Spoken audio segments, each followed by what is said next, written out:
Teacher talking sports with this would do how we live. And sometimes you hear people state that the NBA playoffs can be a little bit predictable, and entering the postseason, there was really three clear-cut favorites for the NBA title. To win the NBA title, that would be, of course, the Oklahoma City Thunder, the Boston Celtics, and the Cleveland Cavaliers. Probably the first two names, a little bit more so than the Cavaliers, but nonetheless, everyone else throw the other 13 teams in a hat or together, and they wouldn't have the same odds as those three teams. Well, it's very early in the conference semifinals, but we have not been seeing chalk at all. As a matter of fact, the road team is now 5-0 in the conference semifinals.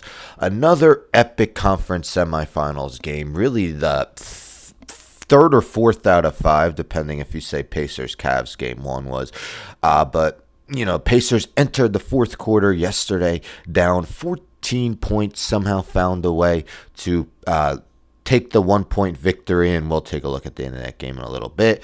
The least of the upsets, because it was, the Warriors were a slight favorite in the series, but not a huge one. But the Warriors take game one, even with Steph Curry leaving the game early. We'll see if he'll be available for game two. But as you see, both road teams won. Of course, on Monday, there were two road teams, heavy underdogs, that had huge comeback wins. The Knicks were down 20 with a little more than 5 minutes left in the third quarter.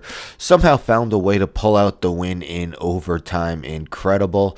And the Nuggets also down double digits a lot of that game. Well, Chet Holmgren misses 2 free throws. Nuggets get the rebound. Westbrook finds Aaron Gordon for 3. Bang! And the Nuggets take the 1-0 lead. And then one game on Sunday, we saw the Pacers beat the Cavaliers 121-112.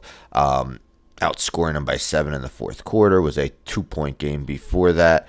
And the Cavaliers really struggled from beyond the arc in that game, and the Pacers went up 1-0 and, of course, are now up 2-0. Yes, Mark J. Spears, you are correct. Road teams 5-0 in the second round of the NBA playoffs. Pretty awesome to see, albeit still a long way to go. But here it is. I'm not going to play the volume, but we see Tyrese Halliburton at the line, down 2 last night. Got fouled on a three-pointer, made the first, missed the second, and here's what happened on the third. And the Pacers are up 2-0. I know. Evan Mobley was out. Darius Garland was out. DeAndre Hunter was out. And Garland was out for game one. But it's still, the Cavs should not have blown this huge lead. And, that's been the trend of late. Thunder blowing the lead. Celtics blowing the lead. Cavs blowing the lead. And, now the Pacers are up 2-0. Again, long way to go. Even if I'll go back to the scoreboard, we see that today's home teams are huge favorites.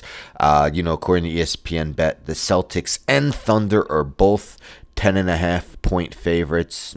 If you're new to the channel, you might not know I'm a diehard Knicks fan. I'm actually going to Game 3 at the Garden. I said before the series I would love to be going with the series tied 1-1. Of course, now the Knicks won Game 1. I'm a little greedy about Game 2, but I'll be less distraught if the Knicks aren't able to pull it out tonight. But yes, it's cool to see. Again, long way to go. Could be a blip on the radar. We still could get a Celtics Thunder NBA Finals. But yeah, in a NBA postseason that sometimes is chalk galore. Of course, the Celtics steamrolled their way through the playoffs last year. Weren't even taken to 6 games. Weren't taken to 6 games in the opening round. So, if the Knicks win one more, they'll be the first team to do it in 2 years. And the Thunder, of course, had the best point differential in NBA history, yet still find themselves down 1-0. Anyhow, don't forget to subscribe. Tell a friend, subscribe. Like the video, share the video, hit the bell for notifications. I'm out.